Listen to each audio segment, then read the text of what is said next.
पडणार आहे। रायगड आणि छत्रपती संभाजीनगर तसंच पुण्याच्या घाटमाथ्याला ऑरेंज अलर्ट देण्यात आलेला आहे। तर मुंबई कोकणासह मराठवाड्यात अनेक ठिकाणी मुसळधार पाऊस होत आहे।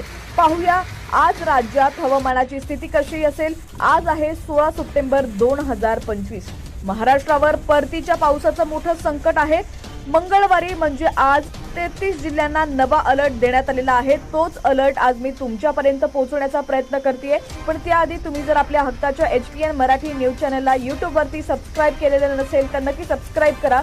फेसबुक आणि इंस्टाग्राम वरती जर फॉलो केलं नसेल तर नक्की फॉलो करा। मुंबई शहर आणि उपनगरात मध्यम ते मुसळधार पाऊस विजांसह पडण्याची शक्यता आहे। तर रायगड, रत्नागिरी, ठाणे आणि पालघर जिल्ह्यात देखील मुसळधार पावसाची शक्यता आहे। कोकणात 5 जिल्ह्यांना येलो तर एका जिल्ह्याला ऑरेंज अलर्ट देण्यात आलाय। पश्चिम महाराष्ट्रातील पुणे, सांगली आणि सोलापूरला येलो अलर्ट देण्यात आलाय। तर कोल्हापूर, साताऱ्यात मध्यम स्वरूपाचा पाऊस पडेल। उत्तर